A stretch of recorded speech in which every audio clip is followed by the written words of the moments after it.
సినీ piracy కేసులో arrest అయిన ఐబొమ్మ సూత్రధారి ఇమ్మడి రవి కేసులో ఒక్కొక్క విషయం తెలిసే కొద్దీ మైండ్ బ్లో అవుతుంది. కొంతమంది నెటిజన్లు అతని స్టోరీ మీద ఏకంగా సినిమా తీయొచ్చు అని కూడా కమెంట్ చేస్తున్నారు.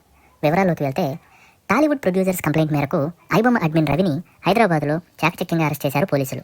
వెంటనే కమిషనర్ సజ్జనార్ గారు చిరంజీవి, నాగార్జున, రాజమౌళి, దిల్రాజు మరికొందరు ఇండస్ట్రీ పెద్దలను పిలిచి వారి సమక్షంలో కేసు వివరాలు ప్రెస్ మీట్లో వెల్లడించారు. ఆయన తెలిపిన దాని ప్రకారం ఈ ఐబొమ్మ రవి వైజాగ్లో డిగ్రీ చదివాడు. ముందు నుండి కంప్యూటర్స్ హ్యాకింగ్ మీద అతనికి ఇంట్రెస్ట్ ఉండేది. అలానే కొత్త సినిమాలు రిలీజ్కి ముందే చూడాలి అనే ఉత్సుకత కూడా ఉండేది. అందువల్లనే కొత్త సినిమాలను స్టోర్ చేసే సర్వర్ని హ్యాక్ చేసేవాడు. తరువాత అది ఆదాయ మార్గంగా కూడా మారింది. దాంతో కొన్నిసార్లు హై ఎండ్ టెక్నాలజీ వాడి కొత్త సినిమాలని స్క్రీన్ రికార్డ్ చేసి సైట్లో ఉంచేవాడు. కొన్నిసార్లు థియేటర్లకి సీక్రెట్ కెమెరాలు పంపి మొత్తం మూవీని రికార్డ్ చేయించేవాడు. ఈ ఆపరేషన్ అంతా టెలిగ్రామ్ ఛానల్ ద్వారా అతను నడిపేవాడు. ఇక అలా సేకరించిన మూవీస్ ఐబొమ్మ సైట్లో పెట్టి దగ్గర 21,000 సినిమాలు అతని హార్డ్ డిస్క్లలో స్టోర్ చేశాడు.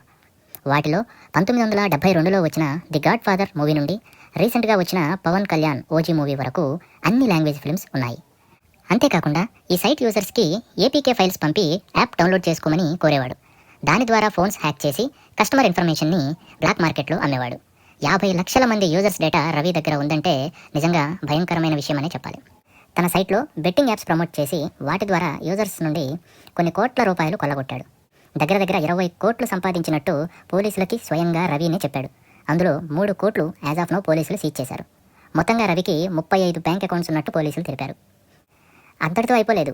సినిమాల్లో లాగా ఫేక్ నేమ్తో మహారాష్ట్రలో ID proofs like PAN card, driving licence లాంటివి సంపాదించి వాటి ద్వారా ఫారెన్ పాస్పోర్ట్ పొందాడు. ఇండియాలో కేసులు రిజిస్టర్ అయ్యాక ఇండియన్ సిటిజన్షిప్ కూడా వదిలి కరేబియన్ ఐలాండ్స్లోని సెయింట్ కిట్స్ పాస్పోర్ట్ పొందాడు. ఫ్రాన్స్, నెదర్లాండ్స్, దుబాయ్, యూఎస్ఏ లాంటి దేశాలు తిరుగుతూ తన వెబ్సైట్ హ్యాండిల్ చేసేవాడు. 65 మిర్రర్ వెబ్సైట్స్ క్రియేట్ చేసి పోలీసులు ఒక వెబ్సైట్ను బ్లాక్ చేస్తే మరొకటి క్రియేట్ చేసేవాడు. ఇలా అతని గురించి తెలిసే కొద్దీ పోలీసులకే దిమ్మ తిరిగిపోయింది. దాంతో ఇతని స్టోరీ ఒక మూవీ స్టోరీకి ఏమాత్రం తక్కువ కాదు అని కొంతమంది నెటిజన్స్ కమెంట్ చేస్తున్నారు.